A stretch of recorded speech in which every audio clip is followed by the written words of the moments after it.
언론, 여긴 국민 라디오.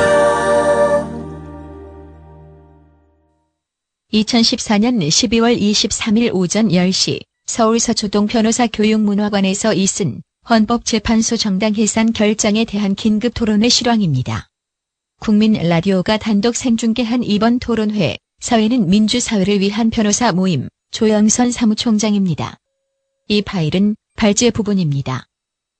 토론회에 참석하는 분들은 정당인도 아니고요. 특히 우리 통합진보당 당원도 아니고 또 특정 어떤 정치적 견해를 갖고 있는 건 아닙니다. 또 여기에 그러한 견해를 가지고 참여한 것도 결코 아닙니다. 이런 점을 좀 유의해 줬으면 좋겠습니다. 따라서 어떠한 분들에게는 불편할 수도 있고 어떠한 분들에게서 의문이 될 수도 있겠지만 그건 어디까지나 이 법학을 연구했던 또는 변론을 했었던 변호사들의 양심을 걸고서 하는 것이다라고 하는 점을 한번 유념했으면 좋겠습니다. 오늘 진행된 순서들은 대략적으로 말씀드리면은 발제자 세 분께서 기본적으로 세 분이 한 15분 정도씩을 좀 진행을 하고 그리고 토론자 10여 분 정도 해서 1시간 정도를 기본적인 발제나 토론 정도 하고요. 30여 분 정도는 저희가 지금 현재 여러 가지 쟁점들이 좀 많이 있습니다. 그래서 그 쟁점별로 좀 지루 토론 또는 여기 발제자들 간의 토론을 통해서 보다 더 좀 여러 가지 그 혼란스러운 이론적인 문제나 이런 부분을 좀 정리해가는 순서로 하고 나머지 한 30여 분의 질의응답 정도로 좀 하려고 좀 그렇게 계획하고 있습니다. 물론 이건 어디까지나 계획이고 오늘은 특정하게 이렇게 뭐 딱딱 정해져 있는 엄격한 있는 게 아니기 때문에 진행 과정에서 여러 가지 좀 상황 고려에 따라서 변경하도록 그렇게 하겠습니다. 오늘 참석하신 분들은 교수님들이 좀 아직 안 하고 있어서요. 먼저 뭐 통합진보당 관련 법률 대리인이 하셨고 해서 한번 소회를 한번 들어봤으면 좋겠습니다. 여기에서는 물론 민변 사법위원회 위원장의 자격으로 오셨습니다만은 대리인이었었던 먼저 우리 소회 너무 법률적인 걸 너무 들어가지 않고요. 예. 이재 변호사님만 이야기를 한번 듣는 걸로 그렇게 시작을 하겠습니다. 예. 민변 사법위원장 이재화 변호사입니다. 오늘 본 토론에 들어가기 전에 제가 1년 동안 통합진보당 정당해산 사건을 맡아서 변론했었는데 어쨌든 8대 1에 1로 그 위헌정당으로 결정되어 있는데 몇 가지 좀 우선 좀 말씀드리려고 합니다. 이게 헌법재판소 결정문을 보면 1년 동안 왜 재판했는지 도대체 알 수가 없습니다.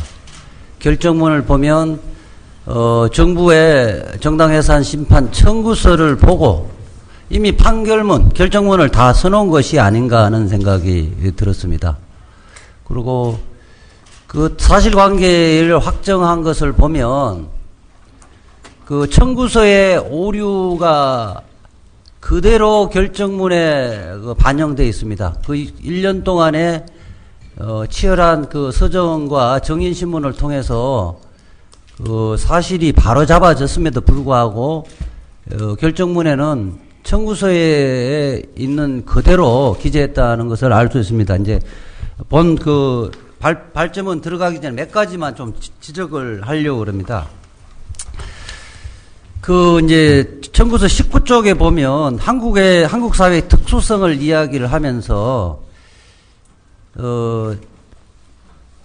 이 남북한의 대립만 강조를 했습니다. 그리고 1991년도에 북한이 국제연합에 가입한 사실과 91년도에 남북 기본 합의서가 채택된 부분, 그 다음에 6.15 공동선언, 14 공동선언이 우리 남북한에서 굉장히 중요한 부분인데 이 부분을 다 제외했습니다. 그러니까 남북 정상회담과 공동선언과 같은 남북 관계의 변화를 전혀 반영하지 않고 1950년대의 그 냉전의 논리, 냉전의 인식이 헌법재판관의 인식이라는 것이 그대로 노정되어 있습니다. 또 38쪽에 보면 이러면 청구인의 주도 세력으로 주도한 인물로 지금 기재되어 있는 최완욱, 유옥진 등과 같은 분은 당 활동과 관련해서 어떤 직책이나 역할을 맡은 바도 없는데 주도 세력으로 명시되어 있어요. 아니, 당의 직책과 역할이 없는데 어떻게 주도 세력인지, 이것은 청구서를 보고 그냥 뺏긴 것이고, 그 다음에 이 1년간 변론 과정에서 전혀 이 사람들이 당에 관여한 부분이 없음에도 불구하고 기재되어 있습니다. 그리고 45쪽에 보면 1심의 부분이 있는데, 1심에는 미제국주의와 연방제 통일 실현을 한 1심회를 조직하며 이렇게 돼 있는데, 이것은 검찰의 공소장을 일방적으로 뺏긴 것이고요. 이 판결에는, 최종 판결문에는 이적단체는 물론 단체도 아닌 개인적 사회결합체로 판결을 했던 건데, 아니, 헌법재판소가 최종 판결 갖고 기초적 사실관계를 인정해야지 어떻게 법원으로부터 배척된 공소장을 갖고 사실관계를 인정합니까? 이것은 이미 청구서를 보고 심정을 확정을 해놓고 거기에 사실관계를 짜맞추기 하다 보니까 이런 엉터리 사실관계를 인정을 한 거라고 볼 수 있습니다. 그리고 45쪽에 보면 1심에 관련된 이정훈 씨는 간첩죄, 즉 국가기밀 누설죄는 무죄로 판결이 났음에도 불구하고 이 부분에 대해서 언급하고 있습니다. 그 다음에 56쪽에 이어엽, 방석수, 안동섭은 교육위원이 아님에도 불구하고 교육위원이라고 버젓이 이렇게 기재를 하고 있습니다. 도대체 헌법재판관들이 17만 쪽의 기록을 제대로 읽었는지 의심하지 않을 수 없는 이런 대목입니다. 그 다음에 안동섭은 초빙 강사에 불과하지 교육위원이 아니고요. 방석수도 교육위원이 아니고 단지 강사 위촉 대상자로만 선정되어 있었던 거고, 실제 그 강사로 위촉된 바도 없고, 더군다나 청구서에 들어갈 시점에서는 강사 위촉 대상자도 아니었습니다. 그 다음에 이제 어제 많이 보도됐지만은 이른바 내란 마리스타 수사회에 윤원석, 신창현 등이 참석했다고 돼 있는데, 이 부분은 내란 음모 사건의 기록조차도 없는 사람들입니다. 그리고 참여한 바가 없고요. 신창현은 인천시당 위원장이었습니다. 그 다음에 진보적 민주주의가 북한식 사회주의를 추구한다는 근거로 이제 제시했던 게 2007년 변혁 전략 토론회에서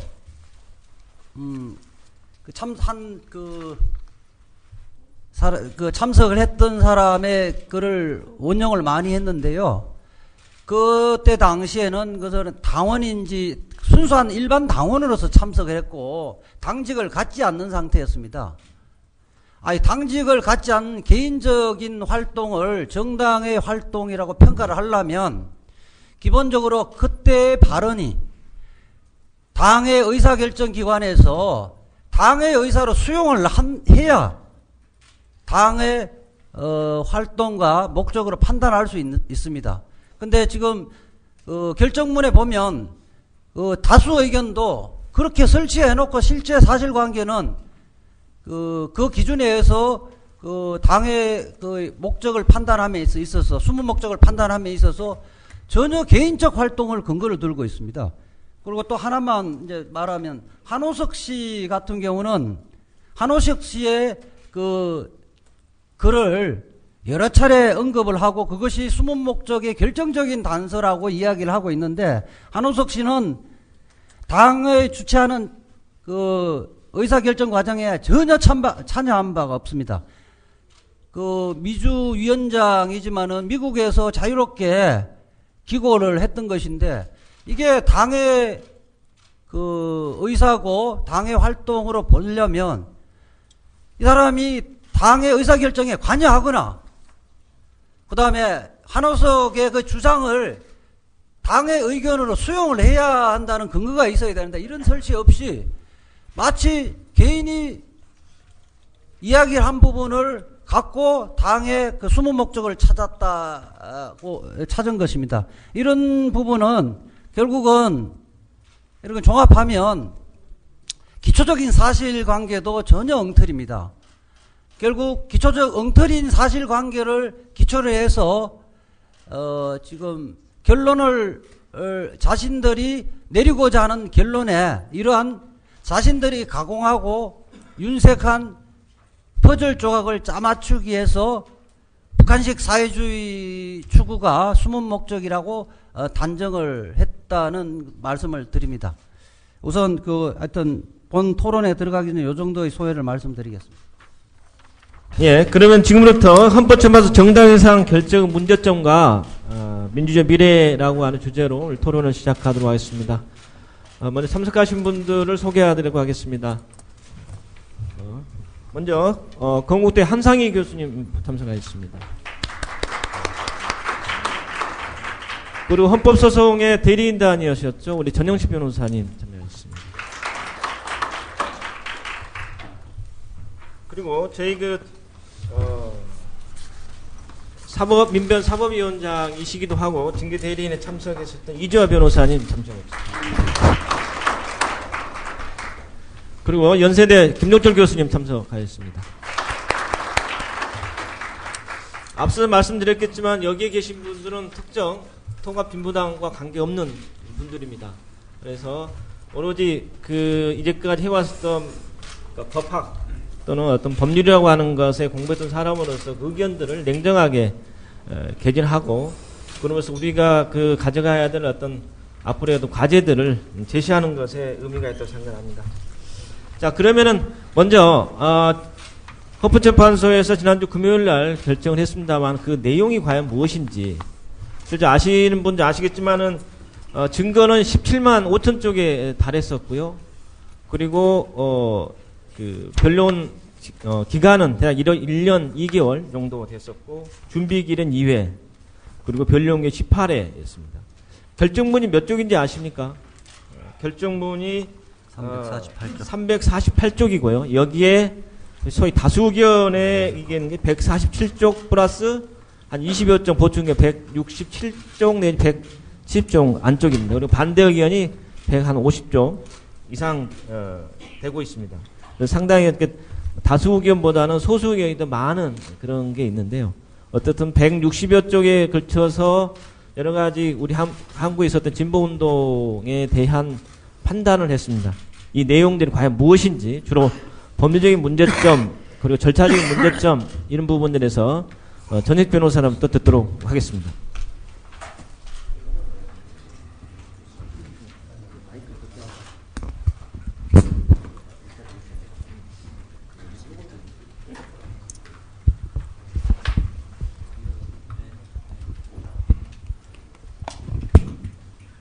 예, 전영식 변호사입니다.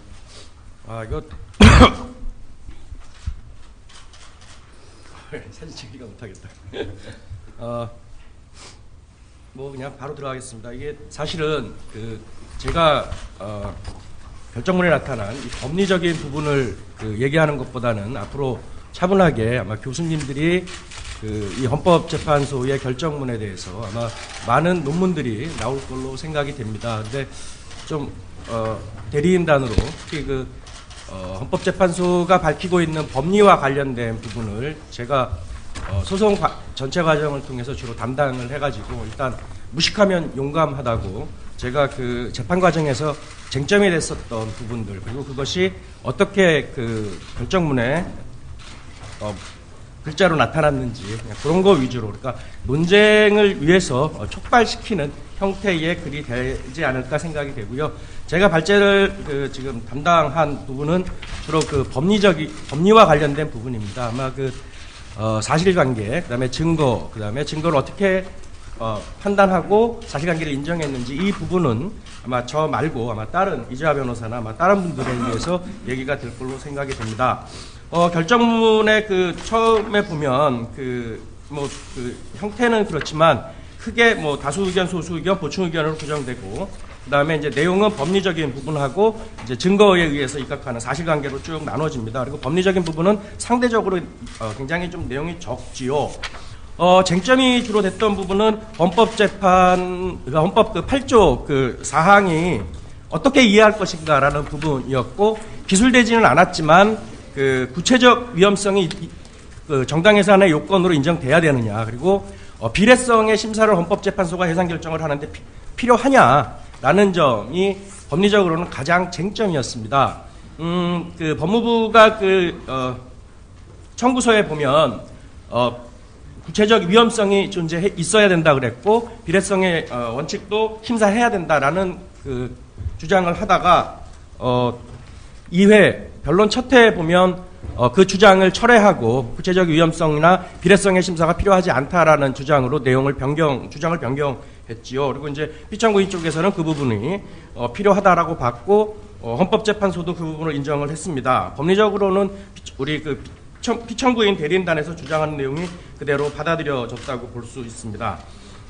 그리고 이 헌법재판소 결정과 관련된 부분에서 소수 의견을 보면 뭐 이제 교수님들이 많이 보시겠지만 그 청구인이 주장하는 내용을 요약을 하고 그 주장이 인정되지 않는 점을 쭉 설시를 합니다. 근데 이제 그 다수 의견의 그 결정문을 보면 그 청구인이든 아니면 피청구인이 주장하는 내용과 관련된 받아들이지 않는 내용을 전혀 요약을 하지 않죠. 그래서 사실은 다수 의견이 내고 있는 점이 왜 그렇게 피청구인 주장이 어떤 점을 배격하고 자기네들이 왜 그렇게 사안을 받는지 그런 것과 관련된 내용이 전혀 좀 나오고 있지 않습니다. 그래서 그 부분이 조금 아쉽지 않나 생각이 됩니다. 청구의 그 처음에 이제 판단한 부분이 이제 청구의 적법성 부분입니다. 이제 이 부분과 관련해서는 그 주장을 했던 게 제가 결정문을 그대로 좀 했지만 두 가지였죠. 하나는 이것이 대통령의 이 정부의 권한 행사 방법이 맞냐. 차관회의도 거치지 않았고 대통령이 없는 상태에서 6일간의 해외 순방 중에 있었던 그런 사고의 상황에서 과연 권한 대행에 의해서 국무회의가 심의되고 청구되는 것이 법률적으로 맞는 건지 이제 그 부분과 관련된 게 하나가 있었고, 또 하나는 제가 여기 쓰지 않았지만 그 헌법이 그 정부의 그 정당해산 심판 제소권을 준 이유는 정부 자체가 스스로 정당해산을 청구하기에 앞서서 굉장히 부담됩니다.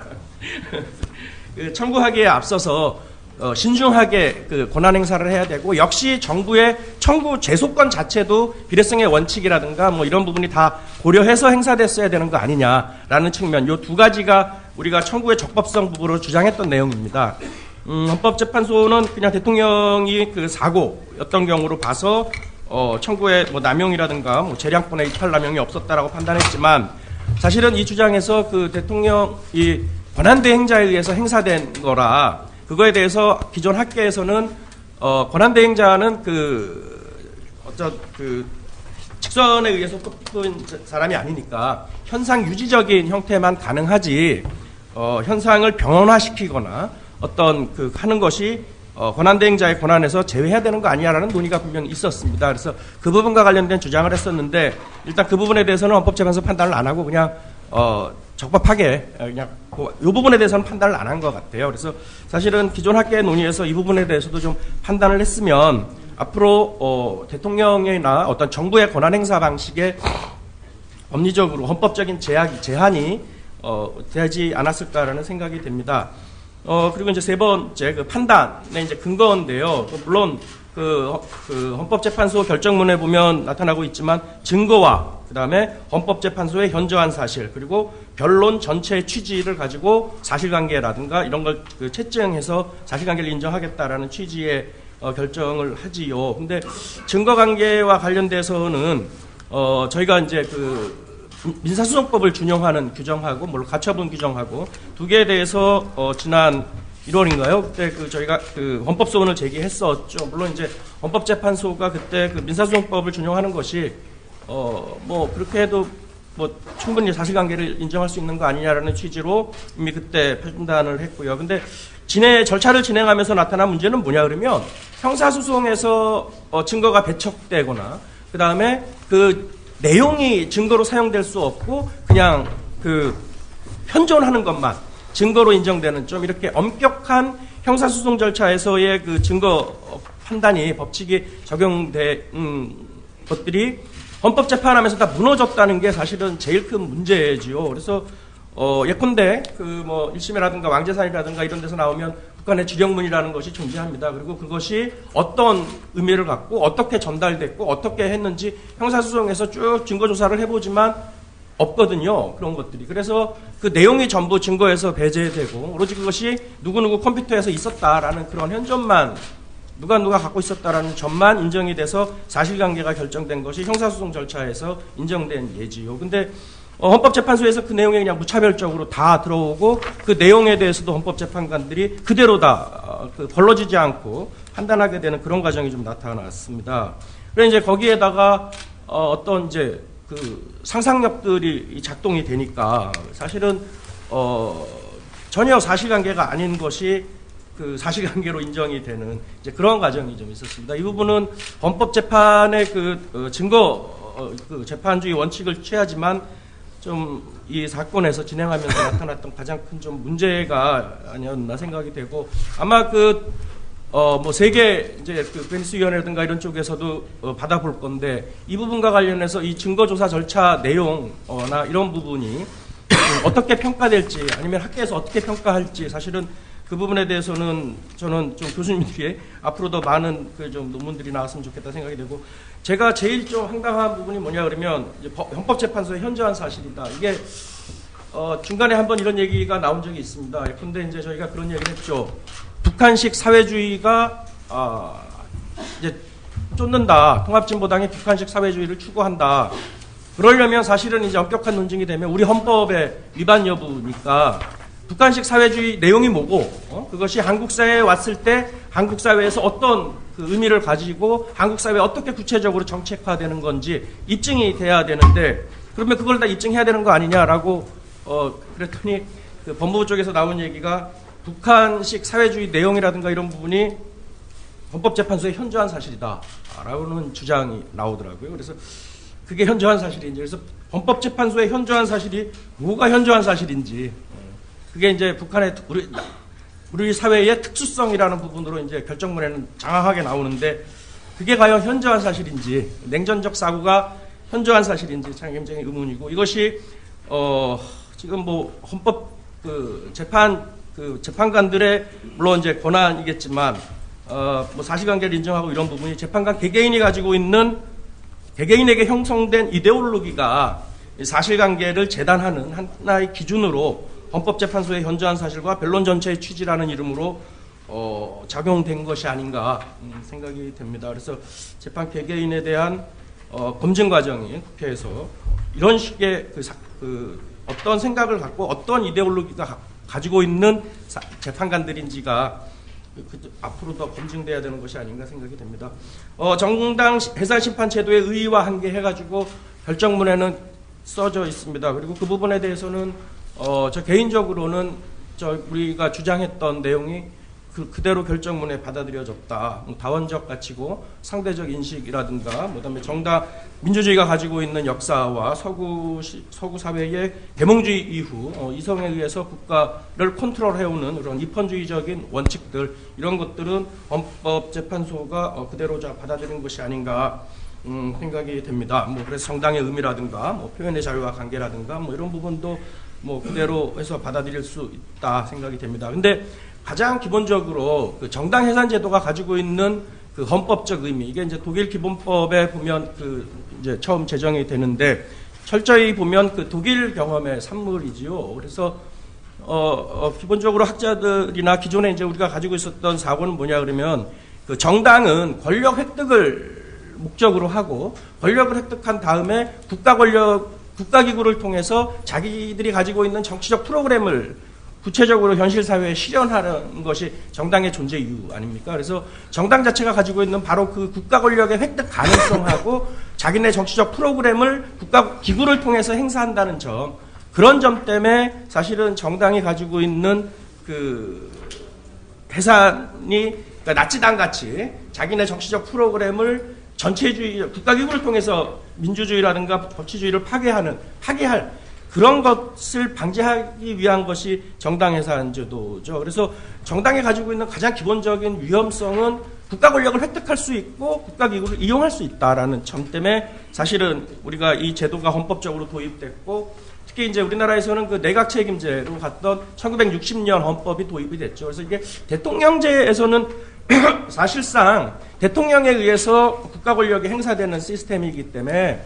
그 의원내각제가 아닌 사회에서 정당해산제도가 갖는 의미는 굉장히 좀 낮아질 수밖에 없는 거 아니냐. 어차피 정당이 국가 권력을 장악하는 것이 아니라 대통령이 국가 권력을 장악해서 행사하는 시스템 아닌가요? 그리고 우리나라 역사를 보아도 정당이 권력을 장악해가지고 유신헌법을 만들고 이런 것이라기보다는 대통령에 의해서 국가 권력이 장악되고 대통령에 의해서 헌법이 파괴된 경험이 전부죠. 그래서 상대적으로 우리나라에서 정당해산제도가 가지고 있는 헌법적 의미는 좀 약했던 것이 아닌가.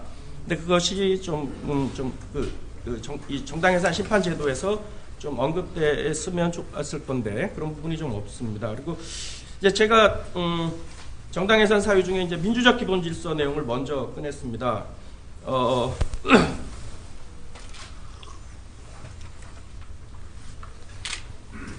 이 부분은 사실은 결정문에 담긴 내용은 지금 학자분들이 지금 얘기는 안 나오고 있는데 저 개인적으로 봤을 때는 헌법재판소가 민주적 기본질서라는 말을 개념화한 부분이 아닌가.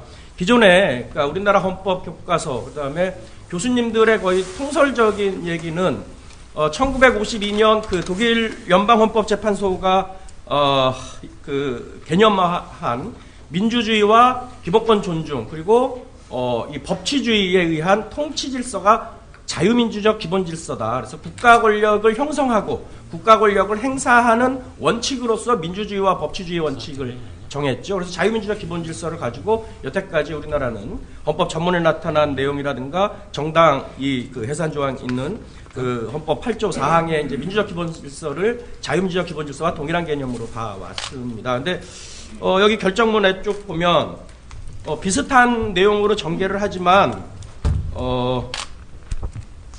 통치 질서로서 그러니까 국가를 형성하고 국가 권력을 행사하는 원칙으로서 민주주의와 법치주의 원칙 갖는 그런 통치 질서로 보는 것이 아니라 다수를 존중하고 쭉 하는 정치적 질서다, 정치 질서다라고 해서 일단 자유민주적 기본 질서와 분리시키는 개념을 처음으로 전개를 합니다. 이것이 그 헌법적으로 정당한 건지 안 한지 저는 잘 모르겠어요. 다만 결정문에서는 분명히 우리 기존 학계가 논의해왔던 자유민주적 기본질서라는 내용과 다른 정당해산 사유로서의 민주적 기본질서라는 것을 개념화하고 있는 것이 아닌가. 그리고 그 민주적 기본질서라는 것이 정치질서다. 그러니까 기본적으로 자유민주적 기본질서가 정당해산 사유가 된다고 보는 경우에는 정당이 가지고 있는 위험성은 국가 권력을 장악해가지고 국가 권력을 이용해서 자기네 정치적 프로그램을 실현하려는 위험성이 기본이 돼야 되는데 이렇게 그 결정문에 나타난 민주적 기본질서를 정치질서화 시켜버리면 현재 결정문은 현존하는 그 헌법에 의한 그 질서를 의미하는 것은 아니다라고 말하지만 현재 정치 질서가 헌법에 의해서 형성된 이상 현재의 정치 질서를 의미한다고 보지 않을 수 없거든요. 그렇다 그러면은 이거는 정당의 위험성이 그 권력을 장악하고 정치적 프로그램을 행사할 위험성에서 기존에 있는 정치 질서를 존중하는 기존의 정치 질서에 부합할 수밖에 없는 그렇지 않으면 해산될 수 있다라는 그런 형태로 논리가 전개될 수 있는 것이 아닌가 이러는 생각이 좀 됩니다. 제가 여기 그 결정문에 대해서는 그런 민주적 기본질서라든가 자유민주적 기본질서 그다음에 정당이 가지고 있는 위험 내용을 쭉 썼는데요. 기본적인 제가 이 결정문에서 법리적으로 옳고 그르고를 떠나서 어떻게 전개될지는 제가 모르겠지만 기본적으로 정당이 가지고 있는 우리 그 전통적인 우리 학계의 통설적인 의미에서의 위험성 부분을 정치 과정을 지배하는 질서 그리고 정치 과정에 들어오는 정당이 기존에 있는 그 정치 질서와 어떻게 따를 거냐 안 따를 거냐의 문제로 변경해버린 것이 아닌가 좀 생각이 돼요. 말은 굉장히 그 좋은 말들을 쭉 썼지만 기본적인 전제는 저는 이 개념을, 이 자유민주적 기본질서라는 우리나라 헌법의 최고 가치, 그것만에 의해서 정당은 해산될 수 있는 거지, 그거 외에 다른 형태의 어떤 개념을 만들어서 해산 사유로 한다라는 것은 조금 문제가 있는 것이 아닌가 생각이 좀 됩니다. 시간이 없죠? 아니, 근데 조금 진행하겠습니다. 빨리 좀 하고요, 내용은. 그래서 민주적 기본질서라는 것을 새롭게 이렇게 헌법적으로 개념하는 것이 어떤 의미일지 저는 이게 향후에 더 논의돼야 되는 것이 아닌가 생각이 됩니다. 그리고 그것 때문에 나중에 보겠지만 헌법재판소가 얘기하는 위헌성의 내용이 많이 달라진 것이 아닌가, 우리가 얘기했던 위헌성과 생각이 되고요. 그다음에 이제 정당의 목적이나 활동과 관련된 내용이 좀 나옵니다. 그래서 정당의 목적 같은 경우도 이게 해석에 의해서 자유롭게, 그러니까 정당이 선거라든가 정당의 공식적인 의사 결정 과정을 거친 것이 목적으로 정당하게 평가되는 것이 원래 보통의 이제 얘기죠. 어떤 법인이든 뭐 어떤 사람의 의견이든 그 사람이 의사결정 과정을 통해서 하게 되는 것이 그 사람의 의사인 것이 법적인 게 맞죠. 그리고 예컨대 주주총회든 뭐든 다 그런 걸 통해서 한 의사결정이 그 단체의 의사로 목적으로 봐야 되는 것이 정당하죠. 예외적으로 그러면 그런 의사결정 과정을 다 빼고 그거를 무시하고 따로 단체나 어떤 법인의 그 의사가 이거다, 목적이 이거다라고 하려면 그 법적인 틀, 의사결정 틀을 깰 만한 사실은 다른 논리가 있어야만 가능한 것이 아닌가 생각이 되는데, 기본적으로 지금 정당의 목적을, 정당의 의사결정 과정을 통하지 않고서 정당의 목적을 해석에 의해 가지고 인정할 수 있다. 그것이 은폐됐든 어쨌든 찾아내가지고 그게 진정한 목적이다라고 간주해 버리려면 그 의사결정 과정을 깰 만한 어떤 사정이 있어야 되는 거 아닌가 생각이 되는데, 일단 그런 사정은 별로 보이지 않는 것 같고요. 활동과 관련된 부분은 헌법재판소가 쭉 내용을 전개하고 있지만 저는 기본적으로 그 베니스 위원회가 가지고 있는 기본 원칙을 좀 준수해야 되는 것이 아닌가 생각이 됩니다. 베니스 위원회는 2009년, 2010년도에 이런 결의를 하거든요. 정당 구성원 개개인들의 활동에 기초한 정당 해상은 결사체로서 정당에 대한 보장책과 양립할 수 없다. 이러한 양립 불가능성은 정당의 지도자들의 개인적 행위에까지 적용된다. 다만 전체적으로 봐 정당을 대표하는 것으로서 행위하는 것으로 입증될 수 있는 경우에만 예외적이다. 왜냐하면 이 요건을 적용하여 해산할 수 있으려면 해산에 필요한 목적과 활동을 착수한 정당의 공식적 기구가 행위 주체였음이 입증되어야 하기 때문이다. 정당은 이런 행위가 당원이나 당의 활동과 배치된다면 그 구성원들의 그와 같은 행위에 대하여 책임을 부담할 수 없다. 정당의 구성원인 각 당원에 의하여 착수된 행위들은 정당을 공식적으로 대표하여 행해지는 경우가 아니라면 개인에게만 귀속되어져야 한다. 이런 경우에는 적합한 시민법, 형법적 제재가 그 개인에게 부과되어질 수 있다. 이게 베니스 위원회가 가지고 있는 정당과 그 구성원들의 예를 판단하는 기준인데, 저는 이 기준을 헌법재판소가 기준을 설정하지 않고 그냥 볼 수 있는 경우를 쭉 나열한 것이 아닌가 생각이 됩니다. 그다음에 위배와 관련된 부분인데요. 이 부분은 뭐 제가 민주적 기본질서나 자유민주적 기본질서 개념 차이를 쭉 설명했지만, 기본적으로 독일 연방헌법재판소든 유럽인권재판소든 이 위배와 관련된 부분은 양립 가능성 여부죠. 그러니까 기존 사회와 다른 이념, 다른 활동이라 하더라도 그 자유주의와 법치주의에 따르는 이 다원적인 민주주의 사회에서는 양립할 수 있는 이념, 양립할 수 있는 가치라 그러면은 그것은 그 사회에서 배제될 수 없는 거죠. 그래서 기본적인 위배의 문제는 뭐 침해니 훼손이니 뭐 이런 얘기가 나오지만 어떤 절대적인 가치를 위반한다라는 측면이 아니라 기존에 있었던 가치와 어울릴 수 있느냐라는 그런 차원에서 이 양립의 문제로 봐야 되는 거지,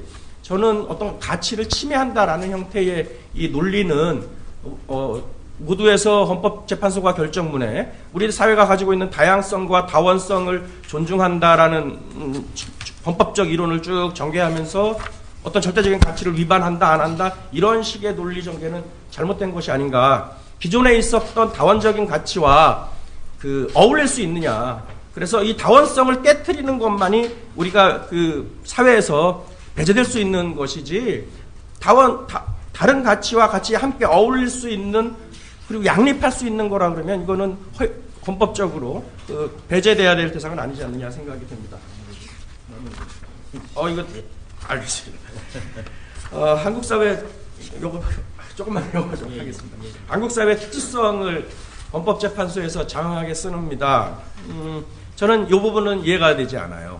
우리 헌법에 대한 이해를 헌법이 그렇게 현실의 어떤 이데올로기를 가지고 재단하면 안 되는 거 아닌가요? 민주주의와 법치주의, 그 다음에 인권이라는 것이 보편적인 것 아닌가요? 그래서 뭐 북한의 인권 문제에 대해서 유엔이 결의해서 할 수 있는 것이고, 미국이 이 고문을 한 부분에 대해서 전 세계 모든 문명국가라 한다면 보편적인 원칙이 있기 때문에 그 부분에 대해서 우리가 비판하는 것 아닌가요? 그럼 이 민주주의라든가 인권에 가지고 있는 이 보편적 기준을 우리가 얘기하지 않는다 그러면 우리는 유엔에 그런 결의를 요구하면 안 되는 거 아닌가요? 저는 이거는 이해할 수 없는 논리입니다. 헌법재판소가 분명히 이런 얘기를 했어요. 아시아 인권재판소를 만들자. 인권이라든가 민주주의라든가 법치주의가 보편적인 것이기 때문에 아시아 인권재판소가 필요하다라고 헌법재판소가 얘기하고 있는 것 아닌가요? 근데 저는 어떤 측면에서 이렇게 한국 사회의 특수성, 분단이라는 특수성이 헌법을 재판하는데 도입되는지 전 이해하기 어렵습니다. 오히려 더 냉전적 사고를 깨고 헌법 자체만으로 우리가 봐야 되는 것이 맞는 것 같고, 우리 헌법의 해석과 적용이 따른 헌법 국가적인 어떤 이 적대성 갖고 해결하면 안 되는 거 아닌가 생각이 되는데, 헌법재판소는 분명히 이렇게 얘기합니다. 대한민국과 북한은 아직도 냉전의 구도에서 벗어나지 못했다. 그러면 냉전의 종식은 헌법재판소가 합니까? 저는 이 논리는, 이거는 관습 헌법만큼이나 저는 이해할 수 없는, 헌법 해석이 어떻게 우리 헌법의 기준에 적용하는데 이 냉전적 사고가 너무 이렇게 노골적으로 했는지 저는 이해할 수 없습니다. 구체적 위험성 부분이 이제 얘기하는데요. 헌법재판소가 쭉 얘기를 합니다. 근데 저는 아무리 읽어봐도 말은 구체적, 실질적 해악을 미치는 구체적 위험성이라고 하지만 저는 왜 구체적인 위험성이라는 것인지 전 모르겠어요. 거기 보면 나오는 얘기는 그런 얘기만 나옵니다. 반복 가능성, 폭력에 의한 집권 가능성, 북한의 동조 가능성. 저는 그 논리에서 읽을 수 있는 거는 이거밖에 없어요. 위험성이 뭔지. 저는 말은 실질적 해악을 미치는 구체적 위험성이라고 하지만 저는 이런 가능성, 이 개연성의 문제로 돌려버리는 이것이 어떻게 구체적 위험성인지 저는 모르겠습니다.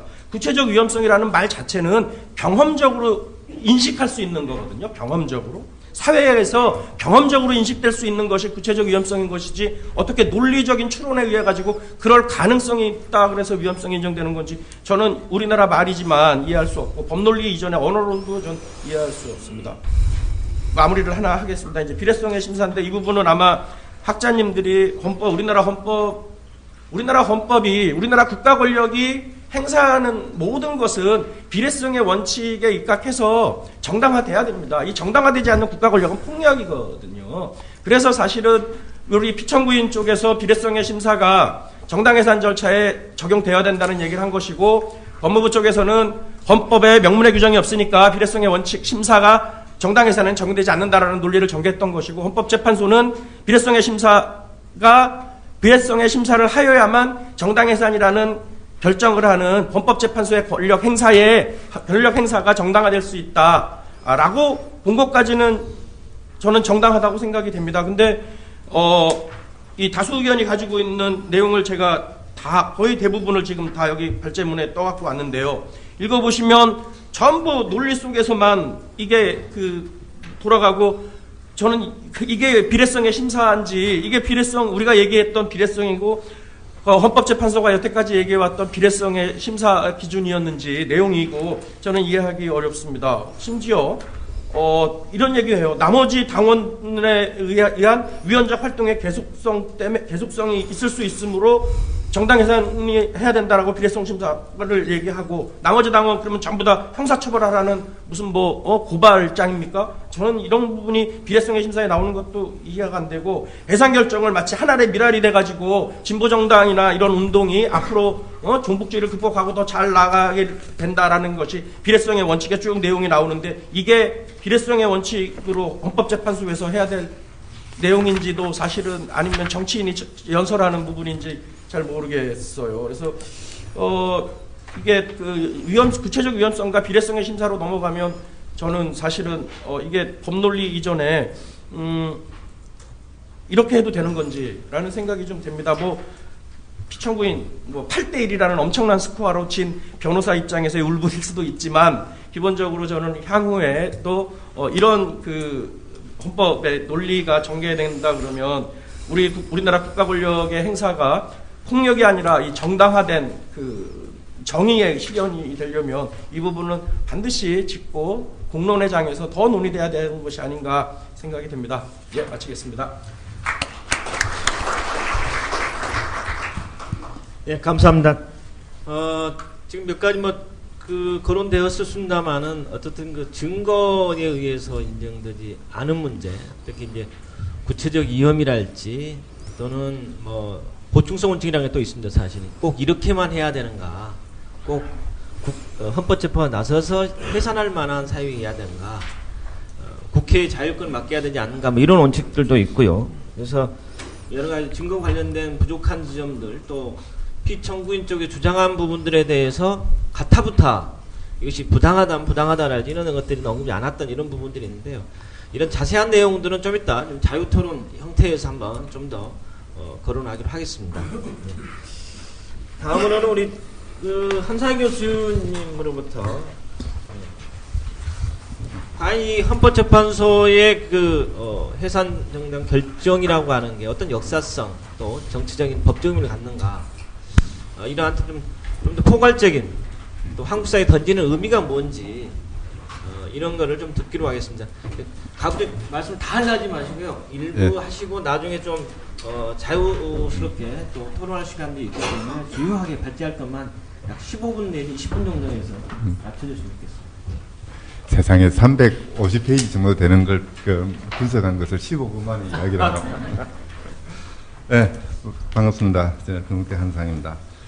저는 그러니까 결정문 텍스트를 결정문에만 맞추고 그 결정문이 그러니까 그동안 증거조사의 과정에서 나타났던 문제점 이런 것들은 제가 변론 과정에 참여하지 않았기 때문에 일단 그 부분은 제외하고 결정문이 정당 해산 제도와 관련한 일반 이론과 어떻게 차이가 나고 또 결정문 내부적으로 자체 모순되는 점 또는 경우에 따라서는 그러니까 우회적으로 논리를 왜곡한 점 이런 점들을 중심으로 해서 분석을 해봤습니다. 실제 한마디로 말씀드리자면은 이 결정은 헌법재판관의 편견과 억측에 의해서 쓰여진 것이다 라고 이야기를 할 수가 있을 것입니다. 위헌정당 해산 제도에 적용돼야 되는 여러 가지 법 원리라는 것을 서론 부분에서는 아주 그럴듯하게 적어놓고 있긴 합니다만은 실제 그것을 이 사건에 적용하는 과정에서는 중요한 키워드들은 다 빼먹거나 그렇지 않으면 키워드의 의미를 상당히 왜곡하거나 또는 키워드 자체를 애매모호한 용어로 바꿔놓음으로써 그럼으로써 어떻게 보면 결론에다가 이론을 짜맞추는 그런 형식의 서술이 되어 있다. 그런 점에서 조금 한번 비판을 해봤습니다. 조금 전에 발제에서 앞으로 이 논문에 결정에 대해서 많은 논문들이 나왔으면 좋겠다라는 이야기를 하셨는데요. 많은 논문들이 나올까 의심스럽습니다. 사실 관습헌법위원이라고 관습헌법을 이야기했던 헌법재판소 결정도 요즘 정권이 이야기하듯이 상당히 창조적인 결정이거든요. 아주 창의성이 풍부한 그런 결정임에도 불구하고 그 결정이 나온 이후에 그것을 분석한 논문도 별로 없고 그 판결이 다른 판결에 영향을 미치는 것도 별로 없습니다. 일회성 완전히 일회용 판결이었죠. 역시 마찬가지 이 결정도 일회용으로 그치지 않을까. 다른 말로 하자면은 헌법 이론적인 관점에서도 상당히 많은 비판의 대상 또는 극복의 대상이 되어야 될 것이지 분석을 해서 재활용할 수 있는 것은 아니다라는 생각을 하게 됩니다. 서론은 빼고요. 내용으로 바로 들어가겠습니다. 28페이지 맨 밑에부터 이제 제소 과정에 대한 문제들 사실 범죄 그 심판 청구가 들어갔을 때 비판이 엄청나게 많이 있었죠. 대통령이 외유 중에 그것도 전자결제 방식으로 하는 것이 타당하냐. 실제 이 부분은 29페이지 중간에 써뒀습니다만은 차관회의나 국무회의를 거쳐서 대통령이 어떠한 국법행위를 하도록 만든 것은 두 가지 이유가 있습니다. 보다 그 심도 깊은 토론 과정을 통해서 자기의 생각을 한번 검토해보라는 그런 숙려된 그런 정책을 만들어내자는 원칙이 하나가 있고요. 또 하나가 이 과정을 통해서 국민에게 알린다는, 그래서 국민들이 판단을 수렴한다는 그런 의미도 있습니다. 실제 이제 첫 번째 그 의미 같은 경우에는 어떻게 보면은 대통령의 권한을 국무회의나 차관회의를 통해서 통제한다는 수직적 권력 분립의 그 의미까지도 들어가 있습니다. 그러니까 토론 과정을 통해서 보다 세련된 그런 정책을 만들어내라. 이건 다른 말로 하자면은 대통령의 자의적 판단을 국무위원들이 또는 차관들이 통제하는, 말리는 그런 그 측면도 있는데요. 바로 이게 이제 우리 헌법의 권력 분립의 정신이라고 한다면은 이번 제소 과정은, 청구 과정은 바로 그런 헌법의 정신의 정면으로 위반한 것이다. 그렇기 때문에 헌법재판소가 이 부분에 대해서 판단을 하지 않고 단순히 재량의 영역이기 때문에 재량권이 남용됐거나 일탈한 것은 없다라고 넘어갈 사안은 아닙니다. 최소한 헌법재판소가 그 의견 속에서 이 대통령의 독단, 독단이라기보다는 대통령의 직무유기죠. 이 대통령의 직무유기에 대해서는 한 번은 짚고 넘어가는 것이 이 헌법 정신에 충실한 것이 아니었겠는가. 어떻게 보면은 바로 그 점에서 이 결정은 대통령이 원하는 바를 그대로 그냥 복사해낸 것이지 대통령의 뜻에 무언가를 판단하겠다는 헌법재판소의 주체적인 그런 사고는 존재하지 않았다라는 대표적인 징표라고 봐야 수도 있을 것입니다. 그리고 이제 그 다음에 제기되는 것이 민주주의를 이야기하고 정당 해산 심판 제도의 의의를 이야기하는 그런 부분입니다. 사실 저는 이 현장 중계 생방송을 할 당시에 인터넷 방송에서 이제 해설위원으로 앉아 있었습니다. 이제 거기 갈 때는 분명히 이게 위원 해산 결정이 날 것이라고 해서 그에 관련된 것만 정리하고 갔는데 처음에 이 부분을 읽는 것을 듣는 순간 내가 생각을 잘못했는가? 잘하면은 기각 결정이 날 수도 있겠다라는 그런 희망을 가졌습니다. 이제 그 순간 머리가 좀 복잡해졌거든요. 그러면은 이제 뭐라고 이야기해야 되느냐? 별로 할 말도 없는데 잘했다고 박수 쳐야 되느냐? 그런 정도까지. 그러니까 이 원론 부분에서는 너무도 아름다운 미사역으로 늘어놓습니다. 그러나 그럼에도 불구하고 그 미사여구를 늘어놓는 과정에서 정작 중요한 키워드들은 하나같이 빼먹어버립니다. 아주 추상적인 그런 관념을 이야기하고 추상적인 이상을 이야기할 때는 장황한 설명을 합니다만은 그것이 현실에 적용될 수 있는 또는 현실을 구속할 수 있는 그런 중요한 키워드 이런 것들은 하나도 제시하지 않는 그런 그게 있죠. 실제 30페이지에 적었습니다만은 어쨌든 위헌정당 해산 제도라는 것은 58년 진보당 사건에 대한 반성이었다. 그리고 이 소수정당을 보호하는 장치였다. 특히 야당을 보호하는 장치다. 그리고 이 정당 해산 제도는 양날의 칼이다. 정당을 보호하는 측면도 있지만은 또는 국가를 보호하는 측면도 있지만은 또는 이제 정당을 억압하는 측면도 있다. 그래서 조심스럽게 엄격하게 해석해야 된다라는 이야기를 합니다. 이 부분에 대해서는 이의를 제기할 필요는 없을 것 같습니다. 100번 공감할 수 있는 부분이죠. 다만 이제 문제는 조금 전에 이야기했습니다만 그 모든 것들이 수상적인 애매모호한 그런 용어 속에서 설명되고 있다는 이 점에서 이제 문제가 됩니다. 그게 이제 구체적으로 나타나는 게 31페이지 이제 정당 해산 심판 사유로 이야기되는 것들을 설명하는 과정입니다. 첫째 이제 네 가지 부분에서 일반론을 제시하고 있는데요. 정당의 목적이나 활동, 민주적 기본 질서 위배될 때 비례 원칙 이 네 가지를 설명합니다.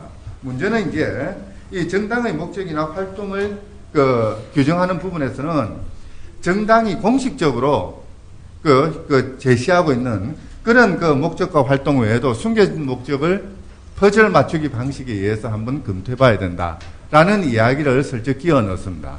근데 이 부분의 논의는 상당히 잘못된 것으로서 그러니까 적어도 독일 공산당 판결에서 이 숨겨진 목적의 이야기들이 나옵니다만은 그것은 지금 현재 그 통합진보당의 경우와 전혀 다른 케이스입니다. 뭐냐면요. 독일 공산당의 경우에는 공식적으로 막스 레닌주의에 입각한다는 것을 선언하고 있고요. 그래서 프롤레타리아 혁명을 지향한다라는 걸 선언하고 있습니다. 문제는 이 프롤레타리아 혁명이라는 것이 장기적인 그런 목적으로 제시되어 있는 거죠. 그리고 독일 공산당이 단기적으로 추구했던 것은 독일의 재통일이라든지 그렇다면 그 재무장 반대라든지 뭐 이런 활동이었습니다. 이랬을 때 이제 이 양자를 결합해야만이 독일 공산당의 폭력성이 드러나게 됩니다. 그리고 그래서 위헌 그 판단을 할 수가 있는 것이죠. 바로 이제 이 두 가지 단기 목적과 장기 목적을 연결시키려고 하니까 그 당헌이나 이런 것들 아무리 쳐다봐도 나오지 않더라는 거죠. 이 장기 목적은 독일 공산당은 학문의 자유라는 측면에서 교육하고 연구하는 그 틀로만 이용을 했었던 겁니다. 이제 이러다 보니까 이 부분을 극복하기 위해서 어쩔 수 없이 독일 공산당이 숨겨놓은 알지 못하는 드러나지 않는 그 어떤 것들을 찾아서 이 단기 목적과 장기 목적을 연결시켜야 될 필요성이 있어서 느꼈던 거죠. 바로 이제 그런 그 용도로 사용됐던 것이 숨겨진 목적이라는 개념입니다. 그런데 우리 헌법재판소는 통합진보당의 경우에 이것을 적용하고 있는 거죠. 전혀 다른 맥락에 있는 것을 제대로 그 취지도 이해하지 못한 채 그냥 그대로 적용을 한다. 이제 그러다 보니까 어떤 문제가 생기냐면은 장기 목적과 단기 목적을 연결하기 위해서 사용했던 개념을 장기 목적이 없고 오히려 지금 현재의 목적만 있는 이 정당에 쓰다 보면은 이 숨겨진 목적이라는 것은 단편적인 어떠한 그 증거나 단편적인 사실만 가지고도 얼마든지 유추해내고 상상해내고 창조해낼 수 있는 그런 별도의 목적을 만들어낼 수가 있다는 거죠. 실제 뭔가 공식적으로 선언된 것의 두 개를 연결시키기 위해서 사용됐던 개념이 아니라 뭔가 현재를 바탕으로 해서 다른 어떤 것들을 찾아내는 소위 말해서 창조적인 그러한 그 개념으로서의 이 숨겨진 목적을 사용한다면은 이것은 정말 귀걸이 코걸이가 되어버립니다. 어떤 경우에도 어떠한 결론을 이끌어낼 수 있는 이 그 만능의 그런 척도가 되어버리고 마는 것이죠. 어떤 다른 말로 하자면은 자의적인 해석 또는 자의적인 창조가 가능한 그런 개념입니다. 이것은 앞서 원론에서 이야기했던 어떤 정당의 보호라는 특히 야당의 보호라는 그러한 위헌 정당 해산 심판 제도의 본래적인 취지와는 정반대로 가는 오히려 정당을 억압하거나 탄압하기 위한 다수 정파의 정가의 보도가 되어버리는 그런 것이 되어버리고 맙니다. 사실 가장 위험한 그런 개념이죠. 그리고 34페이지 이제 정당의 목적이나 활동을 판단하는 지표로서 누구의 행위를 가지고 정당의 목적이나 활동이라고 할 것이냐. 헌법재판소는 여러 가지 이야기를 합니다. 이제 34페이지 밑인데요. 이제 공식적인 강령이나 당헌의 내용, 선진자료 간행문 이런 것들이 정당의 목적을 판단하는 지표가 된다 하면서 보충적인 개념으로 뭘 이야기하냐면 맨 밑에 줄입니다. 정당의 의사결정 과정에서 일정한 영향을 가지나 정당의 이념으로부터 영향을 받은 당원의 행위도 목적을 파악하는 데 도움이 된다. 이게 이제 소위 말하는 주도 세력을 의미 있는 것으로 만들기 위한 사전 조작입니다. 실제 이런 식으로 당원의 행위만 가지고 정당의 목적을 추론하는 것은 그 어떠한 위헌 정당 해산 심판 제도에도 존재하지 않습니다. 이거는 어떻게 보면은 창조적인 것이죠. 그러니까 베니스 위원회에서도 아까 발제에서도 그 이야기가 나왔습니다만은 정당의 행위 또는 정당의 행위로서 직접 의제될 수 있는 그러한 행위만이 이제 정당의 목적이나 활동의 판단하는 기준이 되어야지 개별적인 당원의 행위까지도 이 정당에 포섭하는 것은 이것은 지나친 비약이 되는 것이죠. 그 역시 자의적인 그러한 정당 억압의 지침으로 사용될 수 있는 부분입니다. 이제 그뿐만 아니라 활동의 경우에는요, 또 이제 여러 가지 이야기를 쭉 하면서 1부터 5까지는 괜찮습니다만 6, 7의 경우 이제 정당 소속 국회의원의 활동, 개별 국회의원의 활동, 이건 아마 이석기 의원을 염두에 두고 만들어 놓은 것 같습니다. 뿐만 아니라 정당에 속한 개인이나 단체, 이런 경우, 뭐 그런 경우도 그 정당의 활동에 해당된다.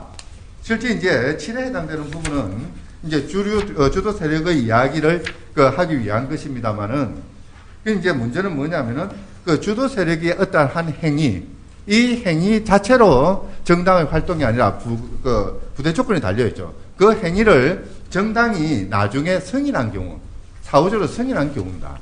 문제는 주도 세력의 그 결정문에서 주도 세력의 활동을 이야기하면서 이 활동이 정당에 의해서 어떻게 승인됐는가에 관한 입증은 존재하지 않습니다. 원론 부분에서는, 이론 부분에서는 이렇게 이야기하면서 뭔가 자기들이 빠져나갈 구멍을 만들어 놓고 나중에 그걸 적용하는 과정에서는 중요한 것들은 빼버리는 이런 상황이 있는 거죠. 실제 이제 이런 그 헌법재판소가 제시한 기준조차도 그 뭐 정당의 무덤이라고 이야기하는 터키의 기준에도 미치지 못하는 그런 후진성을 보입니다. 35페이지 보시면요. 터키의 너무 그 정당을 많이 해산시키다 보니까 터키에서는 2001년 헌법 개정하면서 아예 그냥 못 박아줬습니다. 당원의 활동 또는 정당이 그 위헌적이라고 할 때 판단 기준을 이렇게 해라 하고 69조에다가 못 박아둔 게 이제 뭐냐면은 그 이제 어떤 행위가 정당 해산 근거가 되려면은 그 행위가 이루어지는 과정에서 정당이 핵심적인 역할을 담당해야 된다. 그게 아니라 단순히 당원의 활동 같은 경우에는 그거는 정당에 기책시켜서는 안 된다라는 그 규정을 못 박아두는 거거든요. 바로 그게 이제 36페이지 위에 규정되어 있습니다.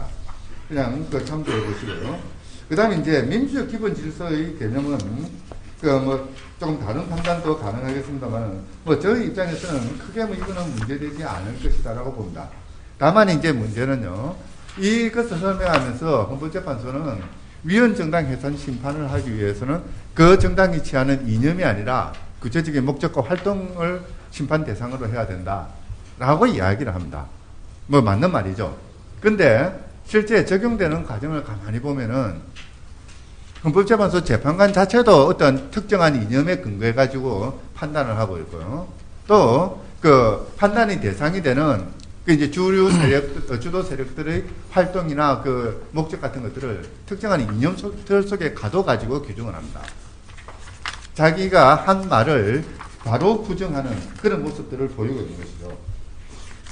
이 결정에서 가장 핵심적인 이론 부분은 위배될 때라는 말입니다.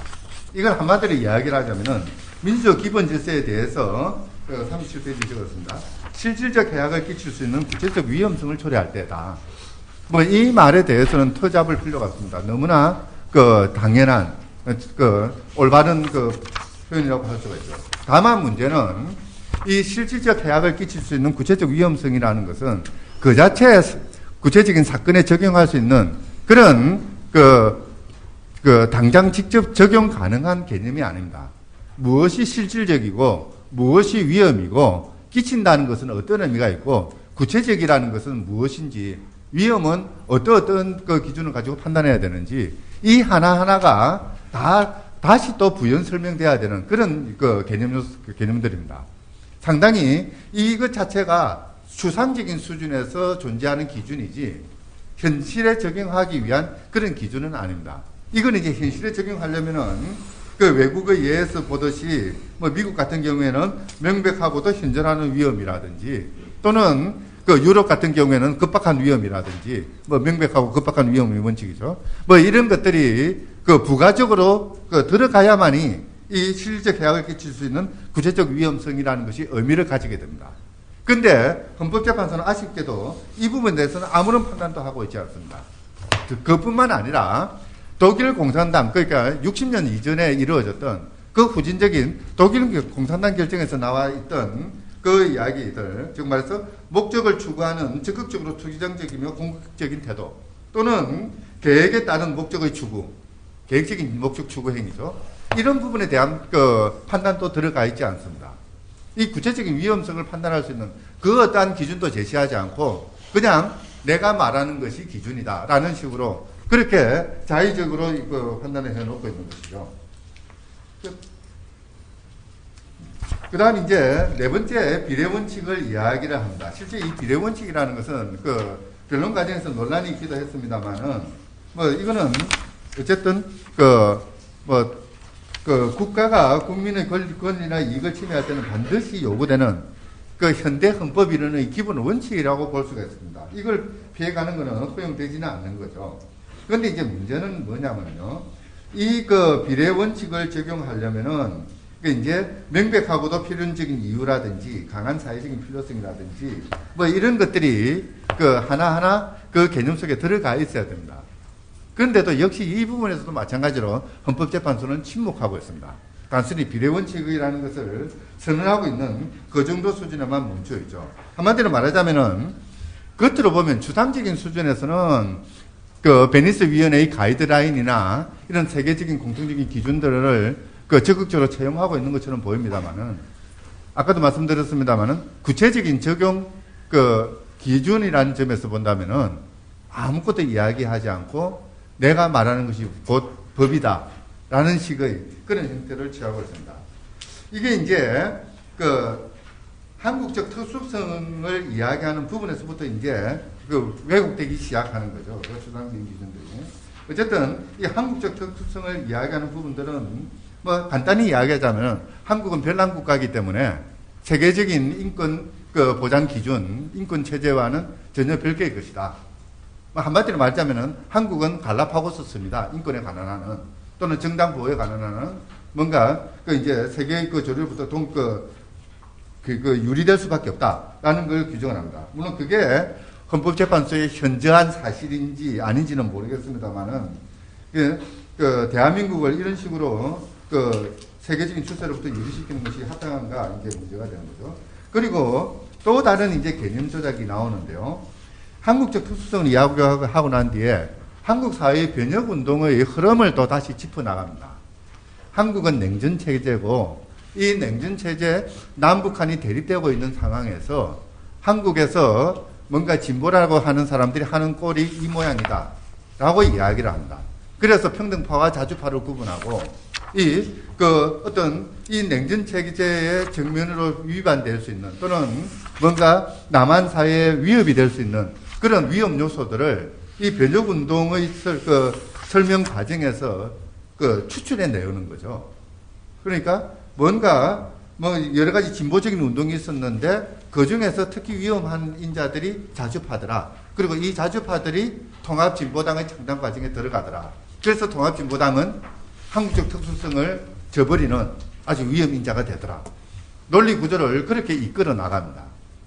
기본적으로 이 서술 과정에서부터 헌법재판소는 편견에 가득 차서 통합진보당은 어쨌든 나쁜 그 단체고 없어져야 되는 존재다라는 것을 그 편견을 밑바닥에 깔고 시작하는 그런 모습을 보입니다. 자, 이제 이런 그 기초 작업을 통해 가지고 이제 그 기초적인 사건에 대한 판단을 하게 됩니다. 이제 그 부분에서 이제 제일 먼저 나오는 것이 주도 세력이라는 개념입니다. 이 주사파들 또는 그 자주파들이 통합진보당의 주도 세력이고 그래서 그들의 행위가 통합진보당의 행위로 의제될 수 있다라는 이야기를 하죠. 사실 이런 분석은 겉으로 보면 그럴 때 보입니다만은 실제 상당히 큰 위험을 갖고 있죠. 많이 나왔습니다만은 통합진보당의 정각이나 정책들은 치열한 토론 과정을 통해서 이루어집니다. 특히 민노당 시절 같은 경우에는 엄청난 이념적인 대립, 토론들이 있었죠. 이거는 뭐냐면은 개인의 성향이나 개인의 어떤 활동이 조직에 의해서 또는 관계에 의해서 좀 더 이론적으로 이야기하자면 구조에 의해서 여과되고 통제된다는 걸 의미하는 것이거든요. 그럼에도 불구하고 헌법재판소의 이 주도 세력 논이라는 것은 이 모든 것들을 개인의 행동에다가 환원시켜버립니다. 한마디로 말하자면 1920년대 행태주의가 가지고 있던 한계를 그대로 드러내는 것이죠. 모든 어떤 조직의 문제, 관계의 문제, 이런 것들을 또는 제도의 문제들을 개인이 잘못됐기 때문에 또는 개인이 어떻게 행동했기 때문에 라고 설명하는 그런 환원주의에 빠져버리게 된다는 것이죠. 이것은 어떻게 보면은 가장 저급한 수준의 어떠한 책임을 전가시키는 그런 행태죠. 그러니까 통합진보당의 행위와 그 소속 당원의 행위는 분명히 다릅니다만은 이 다른 것을 같다고 의지하기 위해서는 어쩔 수 없이 이 주도 세력이라는 개념을 만들어내야 된다는 거죠. 이 주도 세력이 통합진보당의 공식적인 의사결정 또는 공식적인 활동에 어떠한 의미를 가지고 있고 어떠한 관련성이 있는가에 대해서는 전혀 언급하지 않습니다. 다만 이 사람들은 주도 세력이다. 그리고 주도 세력을 일으켰다. 따라서 이 행위는 통합진보당의 행위다라는 그 잘못된 논법에 추구하고 있는 그런 형태가 됩니다.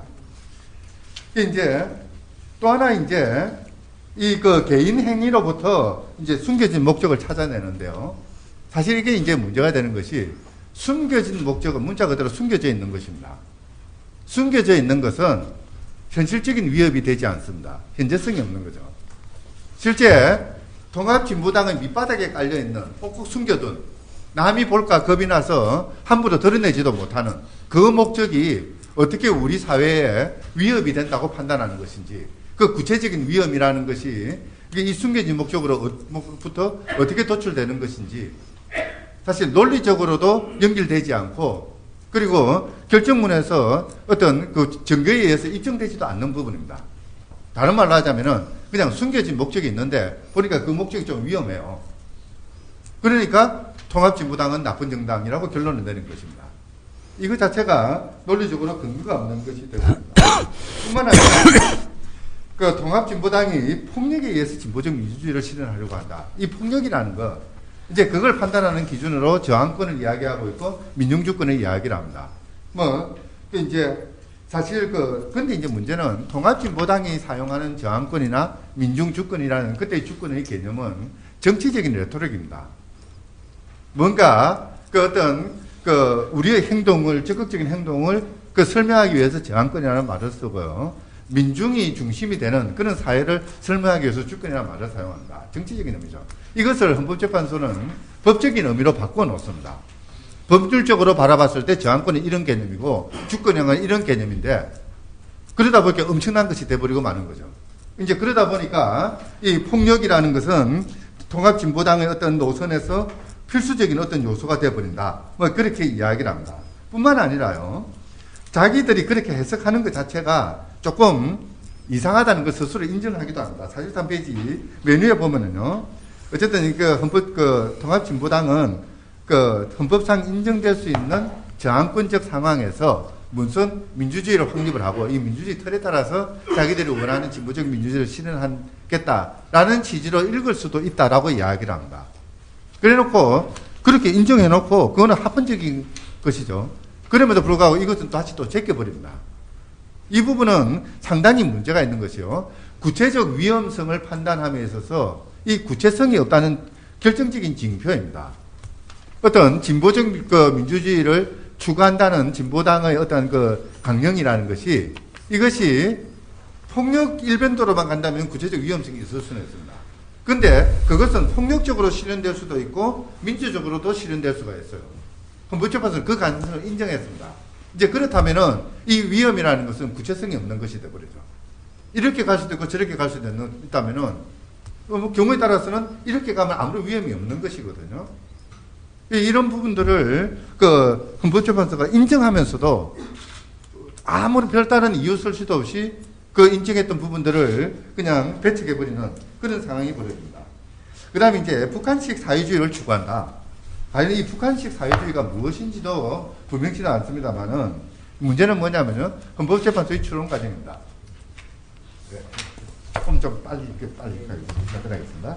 어쨌든 북한식 사회주의를 자기가 원하는 대로 설명해 놔놓고 여기에다가 통합진보당의 어떤 강령들을 끼워 맞추는 식으로 요 다른 부분에서는 이게 비슷하니까 이거는 북한식 사회주의의 한 부분이다. 요거는 글자가 비슷하니까 그것이다. 해서 진보당은 북한식 사회주의를 추정하는 세력이 되어버립니다. 문자 그대로 경강부의 대표적인 경우죠. 간단치라고 그러죠. 이제 옛날에 종이가 없을 때 이거 대나무를 엮어가지고 이제 편지를 썼는데요. 이 대나무 엮은 거를 줄을 전부 다 해체를 해버립니다. 그래 놓고 자기가 원하는 것만 골라가지고 내란 음모 그런 걸 만들어내요. 이게 이제 간단치이죠. 자기가 원하는 것만 취사하는 그 대표적인 사례가 여기서 발생합니다. 그 다음에 이제 이스키 내란 관련 사건은 조금 전에 이야기됐으니까 넘어가겠습니다. 문제는 뭐냐면요.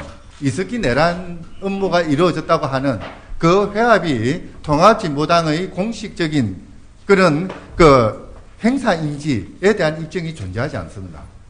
그럼 가장 큰 문제점 중에 하나죠. 그 외에 이제 여러 가지 있는데 생각하고요. 비례성 요건에서도 역시 마찬가지입니다. 그러니까 이제 문제는 뭐냐면요. 위헌 정당으로 해산하려면은 일단 그 정당으로부터 야기되는 위험이 중대하고 명백해야 됩니다.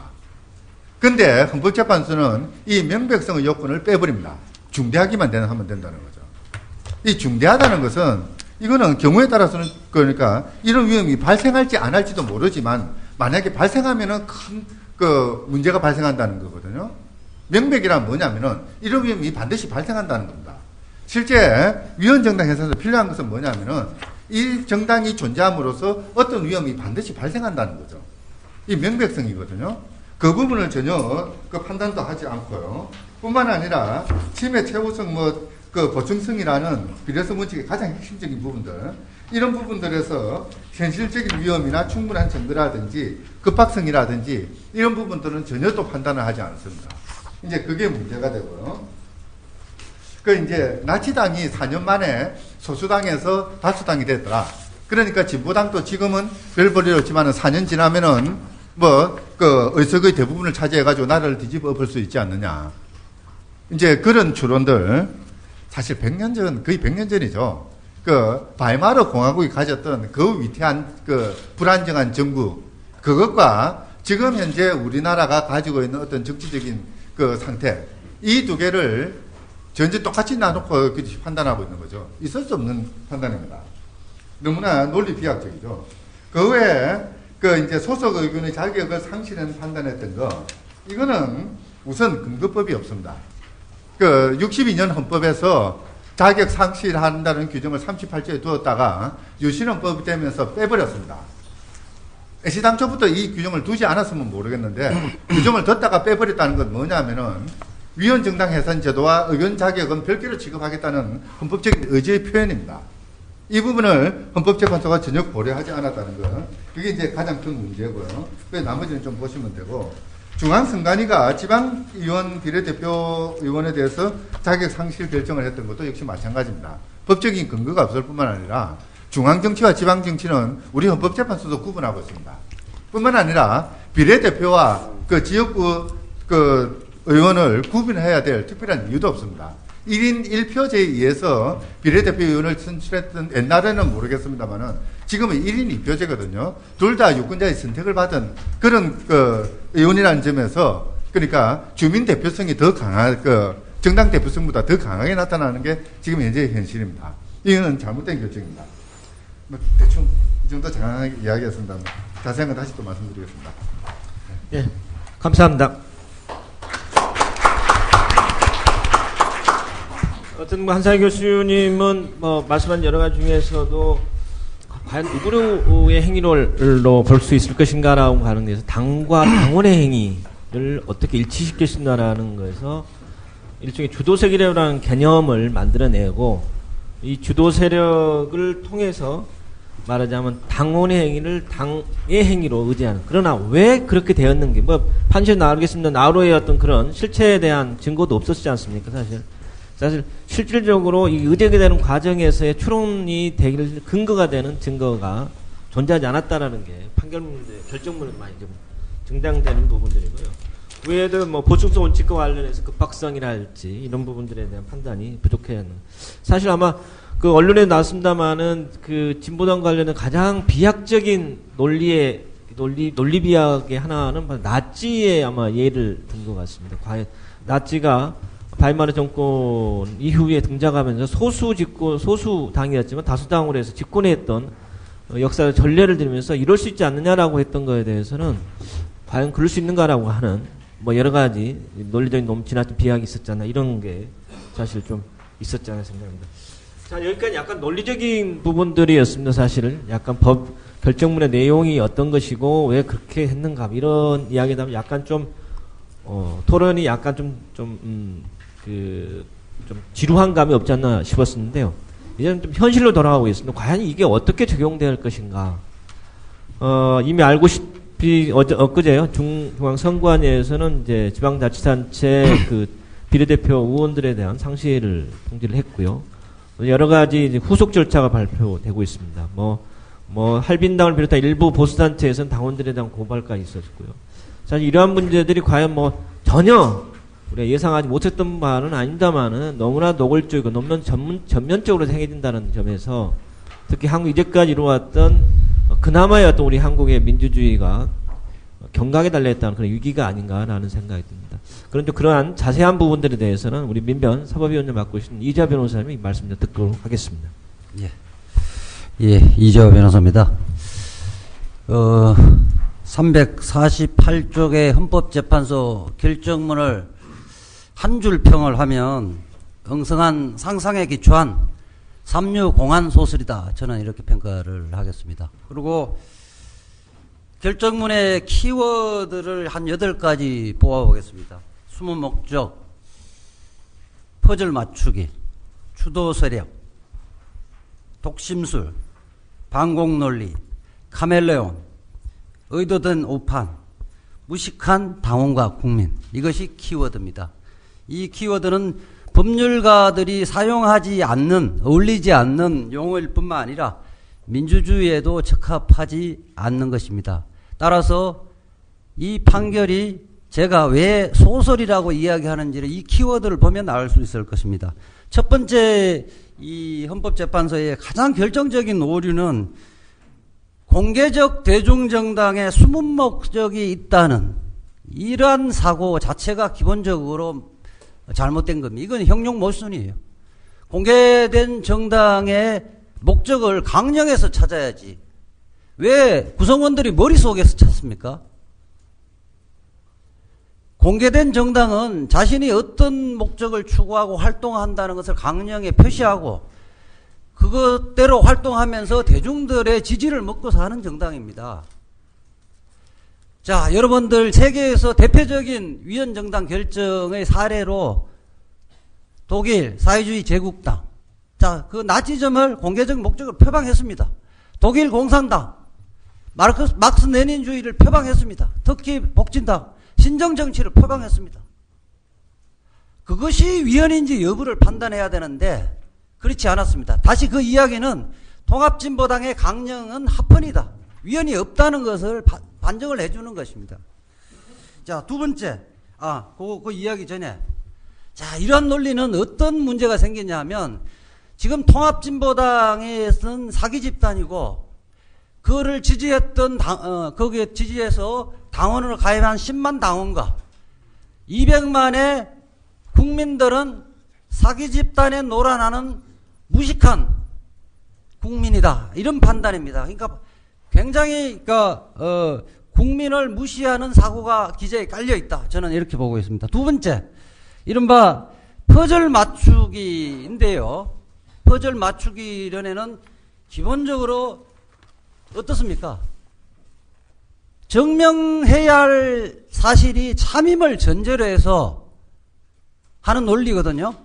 자, 내가 고양이를 그릴 것인가, 호랑이를 그릴 것인가 이미 결정을 해놓습니다. 이미 이제 재판해야 할 결론을 이미 결정을 해놓고 거기에 맞는 퍼즐들을 찾아서 그것을 자신들이 가공해서 끼워 넣지요. 그래서 자신들이 원하는 그림을 그리는 거예요. 가공된 퍼즐 조각을 짜집기 해서 그림이 북한식 사회주의 추구라는 거죠. 그래서 이걸 퍼즐, 숨은 목적을 찾으려면 숨겨져 있는 원석을 그대로 찾아야 됩니다. 가공품을 만드는 가공품이죠. 지금 이 통합진보당에서 이야기했던 북한식 사회주의 추구라는 것은 원석을 찾아낸 것이 아니라 자신들이 가공한 가공품이에요. 땅을 파서 이렇게 찾아낸 게 아니라는 거죠. 그래서 김민수 재판관님이 이야기하는 의견에서 이야기했지만은 물리적으로 분해할 수 있는 것은 당의 그 목적이라는 것은 분해할 수 있는 게 아니다 하는 이야기가 바로 그 이야기입니다. 그래서 제가 왜 원석을 이야기하냐면 비밀 목적이 존재할 수도 있습니다. 그런데 비밀 목적은 우리 계약에서도 이것은 형식적으로 국가기관에 제출하는 계약서고 실질적으로 우리 둘의 실질적 계약서는 이거다 하면서 비밀 계약서가 있을 수 있어요. 그걸 찾아내야죠. 비밀 강령. 만약에 있다면 찾아내야 되는데 그거 있었습니까? 전혀 없었죠. 자, 이제 세 번째. 이른바 주도 세력의 논리인데요. 이거는 굉장히 비번율적인 논리입니다. 그러니까 도대체 주도 세력 그런 걸 상상할 수 있는데 도대체 뭘 주도한다는지를 전혀 안 밝히고 있어요. 그러니까 무엇을 주도한다는 걸 밝혀야 되는데 아마도 당의 의사결정을 주도한다. 이런 걸로 보여지는데 그렇다면 여기서 당의 의사결정은 뭐예요? 최고위원회, 중앙위원회, 대의원대회인데 이런 사람들이 어떤 식으로 그 대회 회의에 주도했는지 어떤 경로로 자신들의 목적을 관철시켰는지를 밝혀야 됩니다. 그거 일회성에 거치는 게 아니라 줄곧 그려왔다는 걸 밝혀야 되는데 이 지금 법정 의견, 저 다수 의견은 아무런 그 부분에 설명과 논증이 없습니다. 이게 무슨 판결입니까? 이거 그래서 제가 소설이라고 이야기하는 거예요. 자, 세 번, 자, 그 다음에, 자, 여기서 이야기하는 법정의견의 민혁당 잔존 세력이 경기동부연합을 장악했고 경기동부연합이 특정한 이념 성향을 갖는다. 뭐 이렇게 이야기했는데 경기동부연합, 울산연합이라는 것은 당에 있는 조직이 아닙니다. 제야단체였던 전국연합에서 자신들이 소속되어 있는 단체가 그 지역에 있으면 당연히 가입되는 거고요. 별도의 강령이나 목적을 갖고 있는 조직이 아닙니다. 그건 다 2001년, 2002년 이전에 있었던 거죠. 그리고 실질적으로 개별적으로 다 당에 들어왔고 당에 들어와서 이 존재가 없는 것을 있다고 지금 우기고 있는 거예요.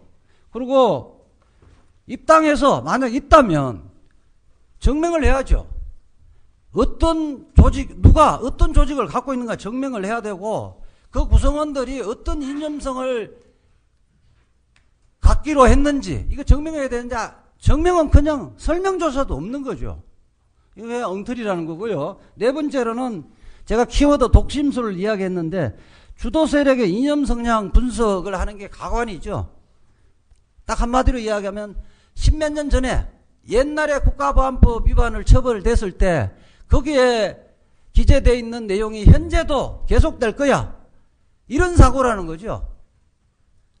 사람은요, 나이가 들면서 시대의 상황이 바뀌면서 바뀌죠. 이것은 경험칙적으로 우리가 알 수 있는 겁니다. 그런데 현재 재판관, 특히 8명의 재판관은 과거 한때 주체사상이나 NL 노선을 취했던 사람, 그런 신봉했던 사람은 전향하지 않는 한 생각이 변할 수 없다. 세상에 이런 경험칙이나 논리가 어디 있습니까? 굉장히 무시무시한 독심술이죠. 이 독심술이라는 것은 반헌법적인 거죠. 헌법이 금지하는 사상의 자유와 양심의 자유를 침해하는 그런 반헌법적 사고를 가진 사람이 헌법재판을 한다고 앉아 있는 거예요. 그 다음에 다섯 번째, 이 재판은 증거재판이 아니라 심정재판이고 마녀사냥이라는 거예요.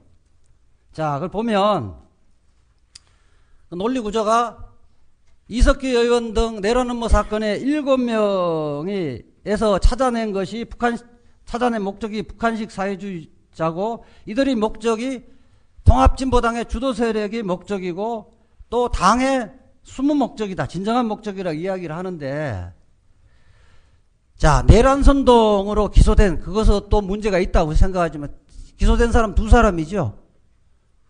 2사람이고 130명은 거기에 따라 움직이지 않았어요.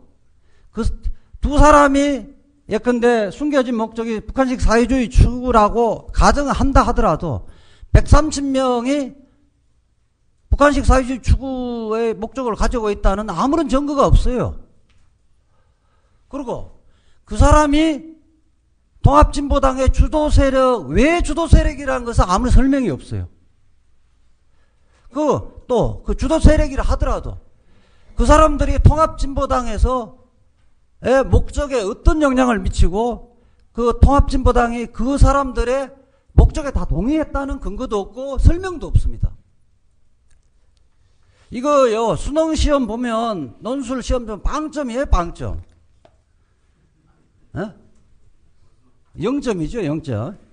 이것은 증거재판이라고 이야기할 수가 없어요. 그러니까 베니스위원회에서 지금 판결문 보내달라니까 번역하는데 1년 걸린다는 이유가 다 여기에 있는 거예요. 쪽팔려서 못 보내는 거예요.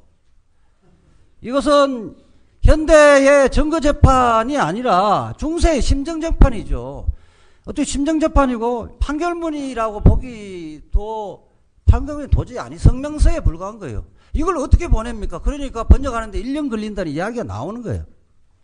그 다음에 6번째, 자, 주도 세력이 북한 추정성을 가지고 있다고 이야기를 하는데 그게 그 논리를 보면 진짜 과관입니다. 이 헌법재판관이 민주주의를 반공주의로 이해해서 반공주의와 파시즘적 사고가 그게 도처에 다 기재에 깔려 있습니다.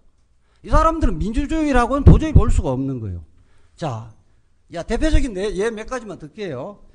이용대 전 정책 의장이 북핵 관련해서 북한이 자유권적 성격도 있다는 발언을 갖고 북한을 추종했다고 이야기하는데 이 발언은요 1999년 페리 보고서에 그대로 나오는 내용이에요. 그 다음에 정세현 이종석 장관이 또 다 인정한 이야기고 그 다음에 전 주한미국 대사 도널드 그레그에도 이것은 북한의 입장에서는 방어적 성격의 억지력도 있고 성격도 있고 자의적 성격도 있다고 이야기를 했습니다. 이 이야기로는 이 종북주의자가 전 세계에 도처에 깔려 있다는 거죠. 미국의 페리 보고서도 종북주의자가 만든 것이고 그레그 대사도 종북주의자고 우리나라 역대 통일부 장관들도 다 종북주의자다. 이게 말도 안 되는 이야기죠. 그 다음에 천안함하고 연평대 폭격 사건에 이정희 대표의 발언을 문제 삼았는데 이정희 대표는 만약에 북한이 한 일이라면 그에 대해서 적당한 응분의 책임을 져야 한다는 말을 했어요. 그 다음에 연평도 부분에서도 북이 이래서는 안 된다는 이야기를 했는데 단지 이정희 대표의 비판이 정부하고 동일하지 않은 거죠. 이것은 동의를 해야 된다는 사고가 전체주의적 사고 아닙니까? 대통령이 한마디 하면 다 따라야 된다는 이야기인데 이거야말로 헌법이 그토록 금지시하고 있는 파시즘이죠. 파시즘. 그 다음에 북한 인권 문제 3대 세습의 문제. 아니 그 문제에 대해서 우리 모든 국민이 국론 통일해야 됩니까? 이것도 파시즘적 사고죠. 그 다음에 사람 필요하면 내 생각은 이래. 아니면 이 부분에 대해서 내가 언급 안 하는 게 좋겠다. 이것이 자유민주 체제에 살고 있는 국민들의 생각이잖아요. 그것이 자유민주주의 맞는 건데 왜 공개적인 정당이 모두 북한의 인권 문제에 대해 3대 세습 문제에 동일한 목소리를 내야 할 법률 규정이 있습니까? 이렇게 강요하는 거야말로 파시즘이에요. 그 다음에 하여튼 그 정도 예를 들고요. 그 다음에 7번째로는 숨은 목적을 아까 제가 원석을 찾아내야 된다는데 원석을 못 찾더라도 최소한 퍼즐 조각 자체는 있는 그대로 갖고 판단해야 되는데 이걸 왜 가공을 하느냐는 거예요. 왜 왜곡을 하냐는 거죠. 대표적인 거예요.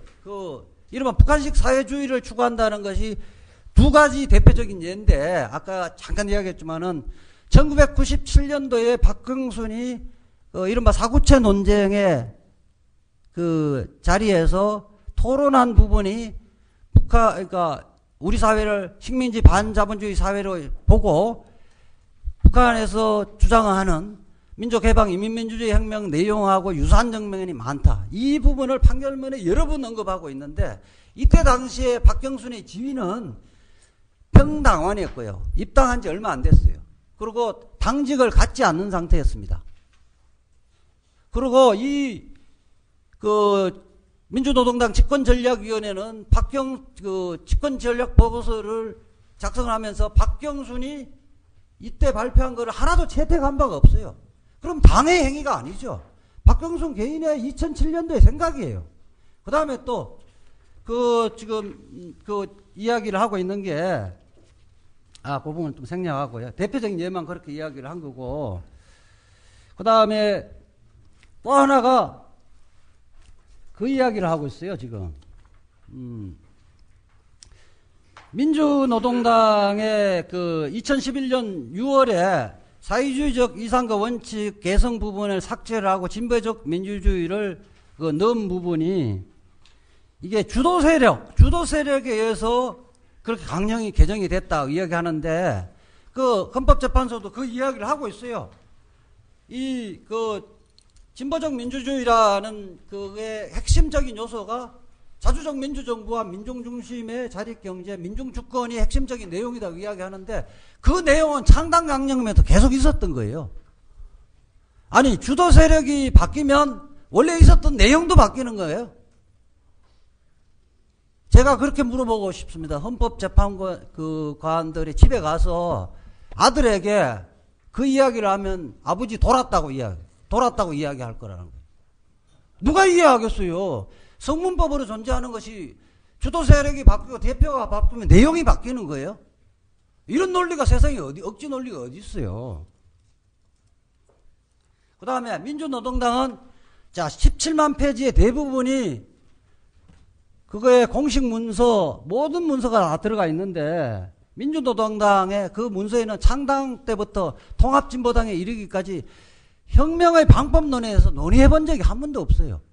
이런 NLPD, 헌법재판소 혁명론이라고 이야기하는데, 혁명론으로 견해 대립이 있으려면, 그거 갖고 논쟁을 해야 되는 거 아니에요. 그래, 논쟁한 적이 없는데, 이게 무슨 혁명론을 갖고 논쟁이 된 거예요.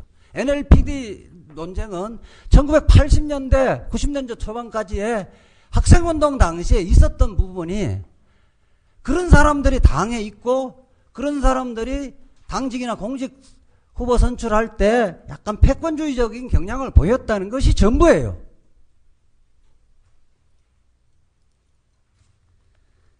그리고 그것이 그 다음에 또 하나 식민지 반자본주의로는 원래가요. 우리나라 80년대에 그 사회구청체 논쟁할 때 대한민국에서 학자들 사이에 있었고요. 그러다가 북한에서 그걸 차용한 거예요. 그리고 지금 현재 북한에서 식민지 반자본주의라는 이야기를 하고 있다 하더라도 통합진보당이 그거를 수용을 했어야 되는데 통합진보당의 문헌이나 민주노동의 문헌에는 그것을 수용한다는 문건이 하나도 없습니다. 그리고 단지 종속적 신자유주의 국가라고 표현한 거를 아무런 논쟁도 없이 똑같은 거 아니냐 이야기하는데 진짜 무식한 이야기예요. 종속적 신자본주의 논쟁은 좌파적 분석이 아니에요. 그러니까 생산수단의 소유관계 문제와 주권의 소재 갖고 분류한 것이 아니에요. 신자유주의라는 개념 자체는 우파적 분석이에요. 막스 베버의 적 분석이라는 거예요. 현상적 분석이라는 거예요. 우리가 그렇게 법정에서 수차례 피를 토하면서 이야기했는데 재판관들은 안 들었던 거예요. 안 듣고 저는 그래요. 계속 안창호 재판 같은 거 1년 내내 자고 있었는데 왜 자고 있는지를 이해를 못했는데 나는 결론 내려서 듣기 싫어. 나는 잠이나 잘래. 이런 생각을 했던 거예요. 여러분 기자 여러분들 제대로 써주세요. 다 제 워딩 그대로 써도 돼요.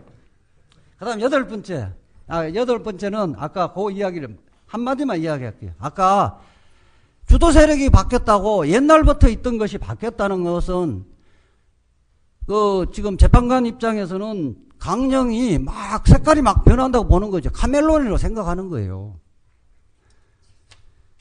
그 다음에 그 이야기를 또 하면서 진보적 민주주의가 북한식 사회주의라고 이야기를 하고 있는데 그 진보적 민주주의의 그 대표적인 그 증거 자료가 21세기 박경순이 작성했다는 21세기 진보적 민주주의와 집권전략위원회에서 만든 집권 그 전략 보고서의 내용이에요.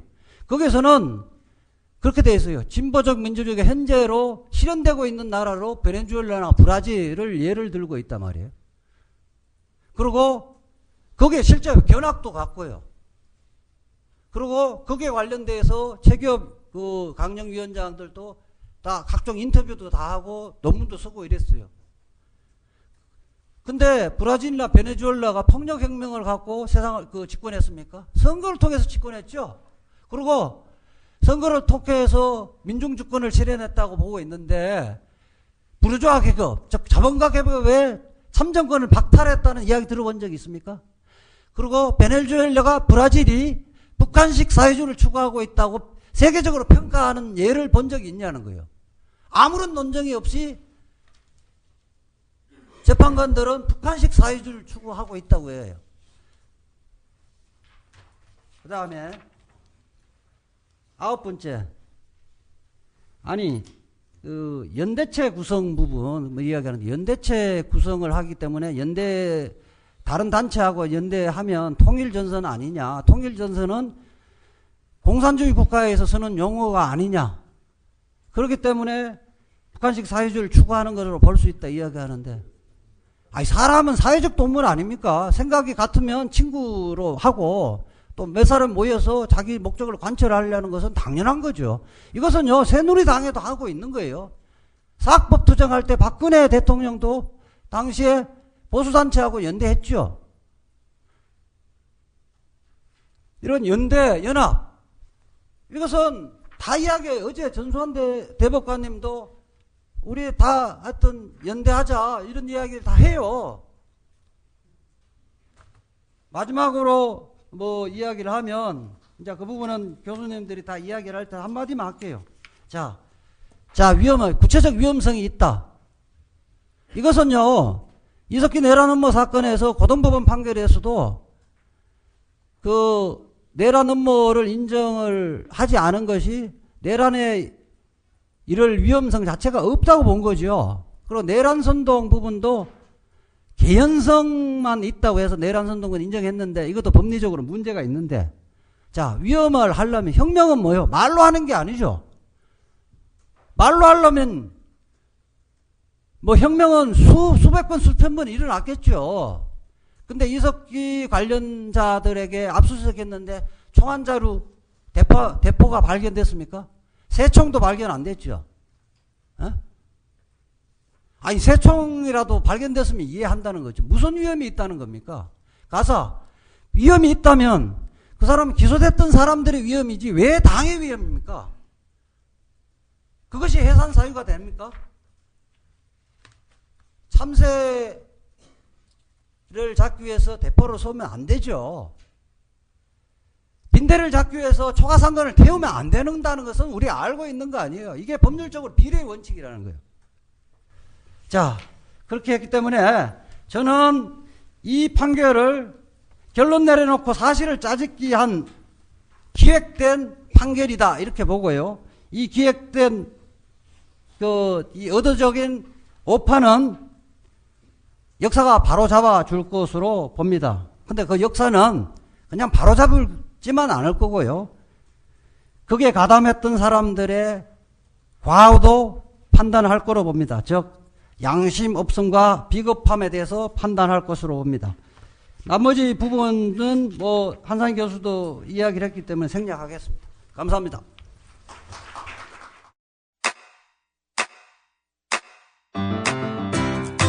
국민라디오 지지하는 4가지 방법 아시나요? 다운로드하기, 별점 주기, 댓글 달기, 구독하기. 국민라디오를 보다 많은 이들에게 전할 수 있는 가장 손쉬운 방법. 다운로드하기, 별점 주기, 댓글 달기, 구독하기. 잊지 마세요. 다운로드하기, 별점 주기, 댓글 달기, 구독하기.